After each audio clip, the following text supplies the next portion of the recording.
6 hal yang bisa kamu lakuin kalau kamu udah tahu tagihan kartu kreditmu.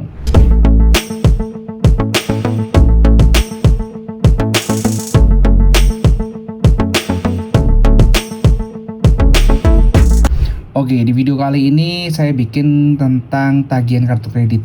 Jadi di depan kalian udah ada 3 kartu kredit, BRI OVO Card, BRI Tokopedia, dan Mandiri. Nah, konsep ini sebenarnya bisa kalian pakai ke semua bank. Jadi bank BCA, bank BNI, bank Siam Niaga sama aja. Jadi prinsipnya begitu kamu tahu nominal tagihan kartu kreditmu, apa aja sih yang bisa kamu lakuin atau yang harus kamu lakuin, saya udah siapkan 6 hal. Kita akan bahas satu persatu, tapi sebelum kita mulai bahasnya, kalian klik dulu nih tombol subscribe biar channel ini terus berkembang, karena banyak banget yang nonton video ini atau channel ini tapi yang subscribe dikit. Jadi kayak kurang bagus gitu loh. Oke, saya anggap kalian udah mulai klik subscribe nih. Ceklik gitu. Oke. Kita mulai bahas. Jadi anggap aja kita kasih contoh nih, tagihan kartu kreditnya itu 2 juta. Jadi udah muncul, kalian udah tahu tagihannya 2 juta rupiah. Kira-kira 6 hal apa aja yang bisa kamu lakuin atau apa yang harus kamu lakukan. Yang pertama, kamu harus membayar tagihan 2 juta itu sebelum jatuh tempo. Jadi setiap kartu kredit pasti ada namanya tanggal cetak. Itu tanggal dimana tagihannya dicetak. Ada tanggal jatuh tempo, itu artinya tanggal jatuh tempo pembayaran tagihan yang udah dicetak tadi. Nah, kalau tagihannya tahu 2 juta, berarti kamu harus membayar 2 juta itu sebelum jatuh tempo. Itu yang pertama. Yang kedua, kamu bisa membayar tagihannya bertahap sebelum jatuh tempo. Maksudnya gimana, Pak? Banyak banget yang nulis di kolom komentar nanya gini, Pak, tagihan saya 2 juta dan jatuh temponya tanggal 30. Kalau tanggal 20 saya bayar 1 juta, terus tanggal 25 saya bayar 1 juta, apakah itu dihitung pembayaran penuh? Jawabannya iya. Jadi kalau kamu dapat tagihan 2 juta rupiah, terus jatuh temponya tanggal 30. Nah, kamu ternyata pengen bayarnya bertahap tuh. Tanggal 25 bayar, terus tanggal 27 bayar lagi. Kalau di total pembayaranmu adalah 2 juta, tapi bayarnya 1 juta 1 juta. Nah, di akhir bulan di tanggal 30 itu nanti akan direkap oleh sistemnya bank dan dilihat, oh pembayarannya 2 juta. Artinya kamu sudah membayar penuh walaupun bayarnya bertahap. Nah, kalau kalian pakai sistem ini bebas bunga. Oke. Berikutnya yang ketiga, kamu bisa membayar minimum payment. Banyak orang menganggap bahwa minimum payment ini adalah salah satu penyelamat ketika ternyata uang yang dimiliki di dompet itu kurang buat bayar tagihan. Bisa dibilang bener, bisa dibilang enggak. Kalau benernya ya emang bener bisa seperti itu. Kalau bilang enggak, nanti kalau ketagihan terus-menerus bunganya numpuk. Maksudnya gimana, Pak? Maksudnya gini. Tadi udah saya kasih contoh, tagihan kartu kreditmu 2 juta. Udah jelas nih 2 juta.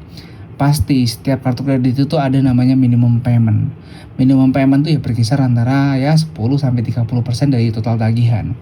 Contoh nih, tagihan 2 juta minimum payment 200.000. Nah, kalau kamu bayar 200.000, boleh nggak? Boleh banget. Ngerusak skor kredit nggak? Nggak ngerusak skor kredit. Karena apa? Kamu bayarnya tetap sesuai tagihan, yaitu tagihan minimum. Cuma konsekuensinya, kalau kamu cuma bayar 200.000 sedangkan tagihanmu 2 juta, artinya ada 1,8 juta yang nggak kamu bayar di bulan ini.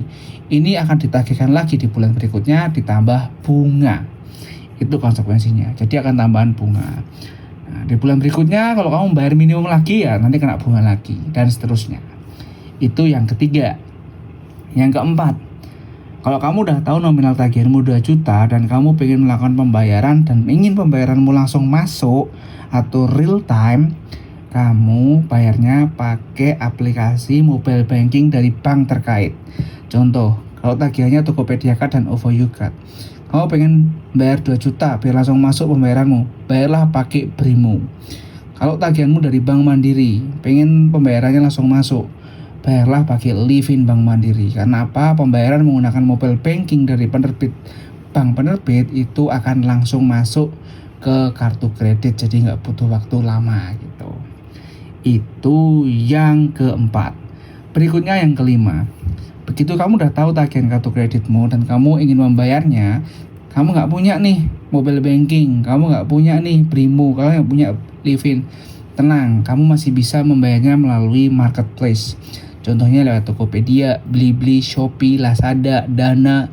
itu bisa untuk membayar kartu kredit. Cuma konsekuensinya beberapa marketplace secara umum dia membutuhkan waktu 3 hari kerja untuk memproses pembayaran. Artinya apa? Kalau jatuh tempomu tanggal 30 dan kamu bayarnya tanggal 29, dari segi pembayaran oke, kalian bayarnya sebelum jatuh tempo. Tapi uangmu itu masuk ke banknya itu butuh 3 hari maksimalnya. Jadi hal seperti ini nggak direkomendasiin. Kalau kamu emang bayarnya mau pakai marketplace, bayarlah jauh-jauh hari. Ya paling enggak di atas 3 hari lah. Kalau menurut saya sih amannya 5 hari.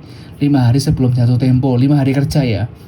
5 hari kerja sebelum jatuh tempo untuk mengantisipasi proses pembayaran dari marketplace ke pihak bank itu ada keterlambatan.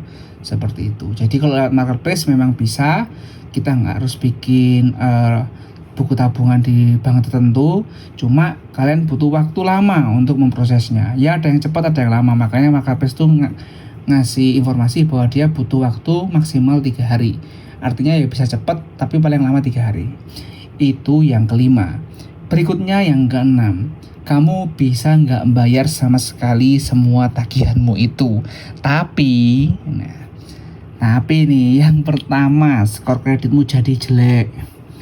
Maksudnya gimana Pak? Ya kalau nggak bayar tagihan ya skor kredit jadi jelek. Nanti kalau kamu punya skor kredit jelek, itu akan mempengaruhi banyak hal. Yang pertama, kamu akan susah dapat pinjaman. Kamu akan susah dapat kenaikan limit. Kamu akan susah dapat kartu kredit lain. Itu adalah salah satu resiko kalau skor kredit jelek. Nah, skor kredit jelek tuh maksudnya apa sih Pak? Saya bingung. Biasanya orang-orang tuh nyebutnya BI checking. Nah, BI checking itu adalah skor kredit nanti yang dilihat. Nah, berikutnya yang kedua, kalau kamu nggak bayar sama sekali tagihanmu itu, udah skor kredit jelek, bulan depan tagihanmu tadi ditagihkan lagi plus bunga. Ada tambahan bunganya. Tagihannya 2 juta tuh, nggak kamu bayar sama sekali, bisa nggak? Bisa, cuma nanti bulan depan muncul lagi tuh 2 juta plus bunga.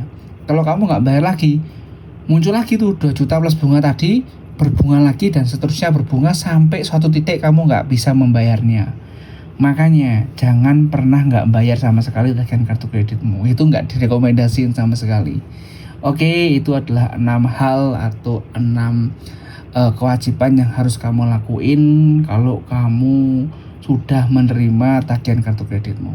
Terima kasih sudah mengunjungi channel Bapak Tutorial. Semoga video ini bisa berguna buat kalian para pemegang kartu kredit pemula. Dan sampai ketemu lagi di video-video saya selanjutnya. Terima kasih. Jangan lupa untuk klik tombol subscribe.